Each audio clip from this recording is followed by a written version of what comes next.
There was a time when I thought that to change my life, I had to make these huge, dramatic shifts, where you wake up at 3 a.m., you work 16-hour days, work out 7 days a week.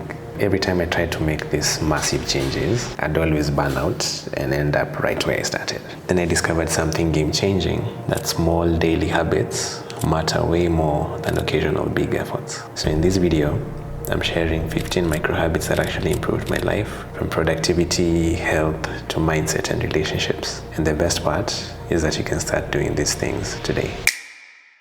Straight to point number 1, making your bed first thing. When I had the statement to change the world, start by making your bed, I thought, what does that even mean?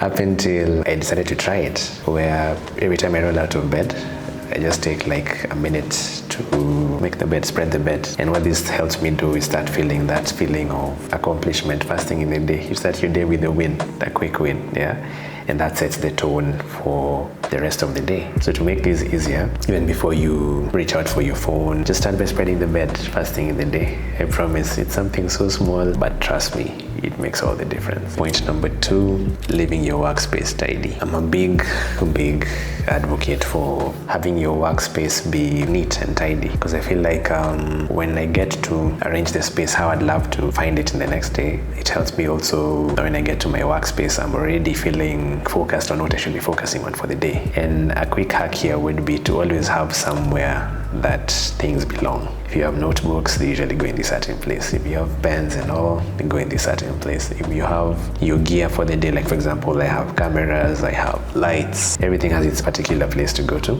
So having these particular areas also helps me know at the end of the day just to keep them back there. So when you come back the next day, you're not already starting the day by cleaning. Number 3, waking up without alarms. I'll be honest, I just started this one a few weeks ago, but throughout my life I've had these periods of time where you wake up before the alarm goes off, and you wake up feeling this sense of rest and peace, and you're not jolted to wake up. No! God, please, no! No!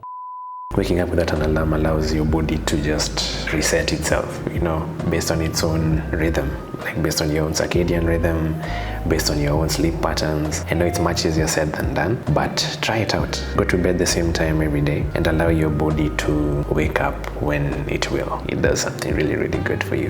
Number 4, embracing the night owl. We're all wired differently, And for a while there, I always thought that I had to do all these things everyone else does to be able to have a normal life. So I tried the waking up at 4 a.m. But somehow, as I said in the beginning of the video, I'd always end up burning out because I couldn't sustain it, owing to the fact that I am not a morning person at all. And I used to think that's such a bad thing, that it will mean that I can never function in life, that I can never have a career, I can never generate an income, because I only operate at night and everybody and everything is asleep at night.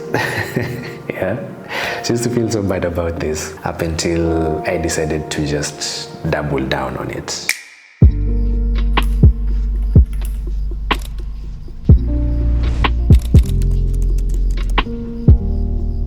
I feel most alive, or I feel most creative. I feel like I can do most of what I need to do really, really well at night. The advantage here that I have is my career allows for this. So I found a way to let it contribute to the life I want to live by doubling down on the kind of person I am. Definitely there'll be times when you have to adapt, right? I'm not saying that this is the only way, but you don't have to always subscribe to what the society tells you or what the internet tells you works for others if it doesn't work for you.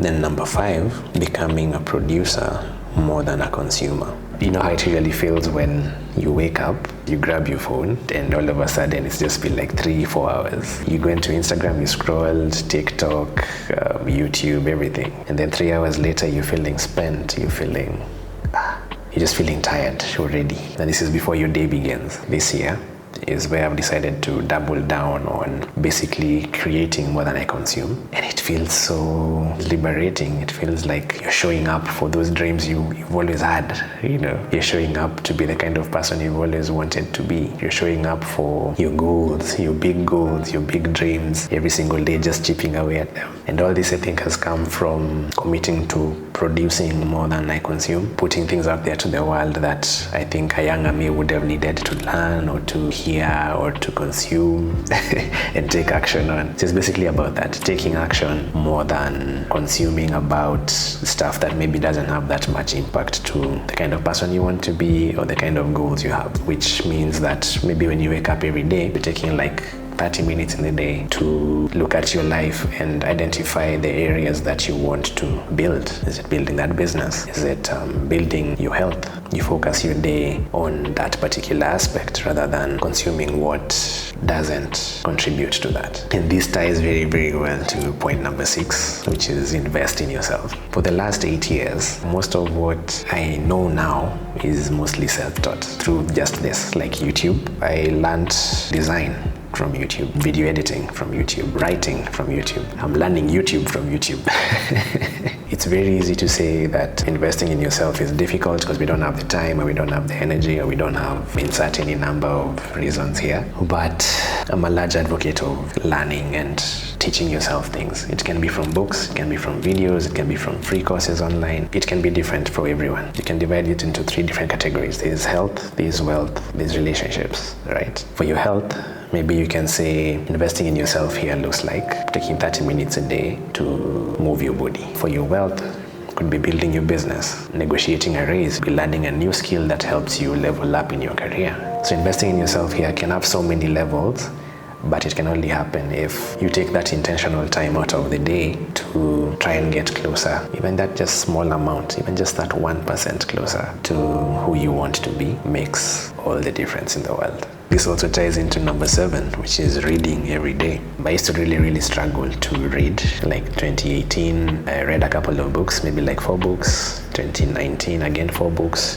2020 was crazy because I just came from reading Atomic Habits. And it helped me identify as a person who learns a lot from reading. And not just to read the books, but to actually take action on what I was gaining from the books. That's a big part of it, yeah. You can say you want to read every day, but if it's just reading for the sake of reading, then it doesn't do you much good. By reading every day here, I basically mean learning something every day. For you, it could be listening to podcasts, reading newsletters, even watching short videos that teach you something you didn't know on your journey to become who you want to become. Number 8, start before you're ready. If there's something I ever needed to hear more than once, it's this particular one. I think I've wanted to do YouTube since 2016. So starting before you're ready is much easier said than done. It goes back to a lot in life because when you keep waiting for the right time to start something that you've always wanted to do or to become this person who you've always wanted to become, there's never a right time for it.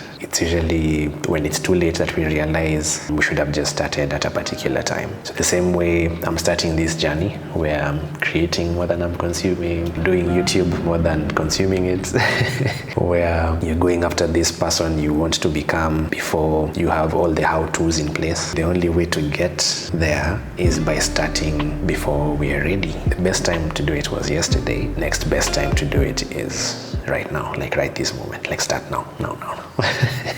Number 9, showing up for your goals daily. There's an experience I've been having each time I hit record on the camera. A few points ago I mentioned how this has been one of the biggest dreams I've had in a long time, and by not doing it for that long time, I just started feeling like I'm not the kind of person who keeps their promises to themselves. You stop kind of believing that you will follow through on these things, just like we do our resolutions, yeah. So showing up for those things that you've said you will do for yourself, that's something so game-changing because you begin to identify as this person who actually shows up for the stuff that they promised themselves that they will. And it spreads, it has this domino effect on so many other things in life, because if I say I'm going to show up and work out thrice a week, for example, and then 3 months in I realize, wait, I've been showing up thrice a week for 3 months. Maybe that means I can also show up for my business every day for an hour. And seeing that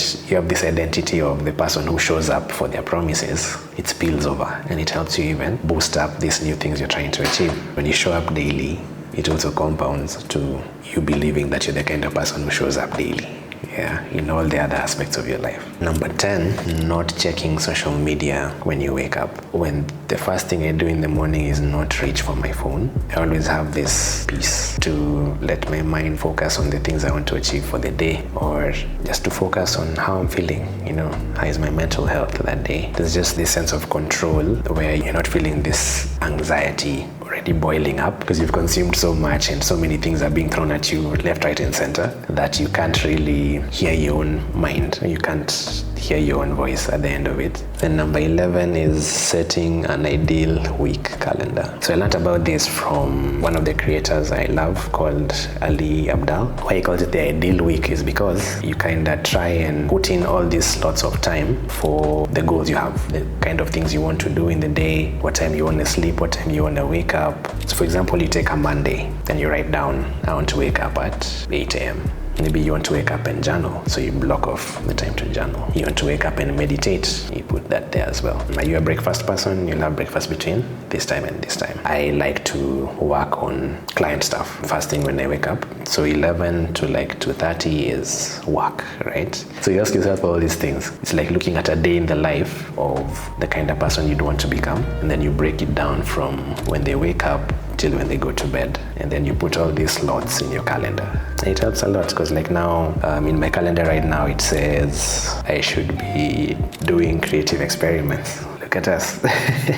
So seeing that actually contributes to you wanting to become that, So when you plan out this ideal week calendar, it also lets you see the chunks of time that you have that you can use to do other things that you want to do. Tracking your expenses. So initially, the money would come in, you do what you need to, and then all of a sudden, like a week, 2 weeks in, you're wondering, what? I thought I had this particular amount, Tracking your money helps you see where your money goes so that you can identify if there are areas where you need to scale back or what you need to double down on, using even like a Google spreadsheet where you have this area where you document this is the income that's coming this month, and then you have 3 different sections. You can have fundamentals or utilities. These are the things that help you have a life that functions. So you have your rent, you have your internet, phone bill, gas, electricity, transport, groceries, health insurance, loan payments you're making.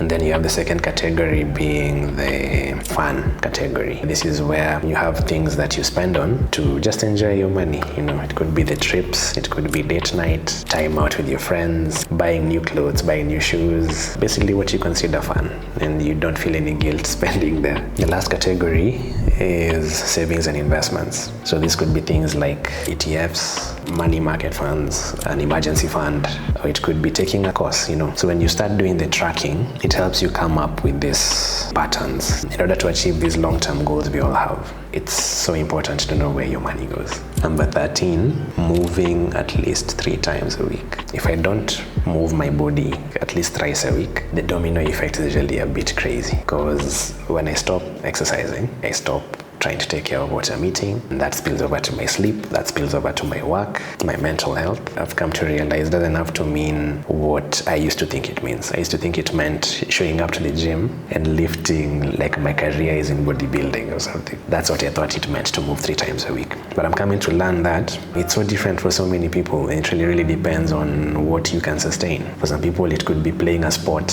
walking, running. For some people, it's body weight training, CrossFit, and swimming, So it really depends on what works for you. It's just making sure that you're moving your body at least thrice a week, because that also spills over to you wanting to take care of your diet and your sleep, right? Number 14 is having a glass of water every 2 hours. I'd never been this big believer in hydration. I learned about it from watching one of my favorite creators again, Matt Diavella. It was when he was trying to wake up at 5 a.m.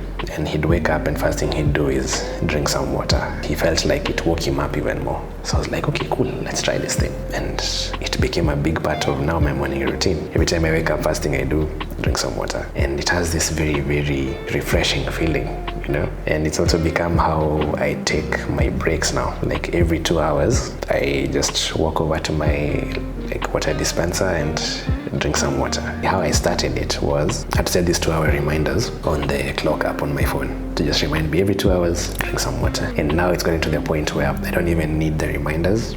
I just tend to find myself going to grab a glass of water because it's become part of my day-to-day routine or my day-to-day habits. Number 15, sleeping a minimum of 7 hours a day. I think sleep is a non-negotiable for feeling focused or feeling rested or feeling like you can function at your best. I still struggle with this one a bit, I won't lie, because the hustle culture is so against like sleep and rest. You know, without it, the levels of stress, feeling like your patience levels have depleted, feeling easily irritable. It's so difficult to show up for what you want to show up for in the day. And it all stems from not having rested well. The biggest hack I've found is to just sleep the ideal amount of hours for you. And then sleeping at the same time every day and waking up at the same time every day. All these habits aren't about making these huge changes overnight, yeah? If you've taken note of all of them, of all 15 of them, you've seen how all these things start really, really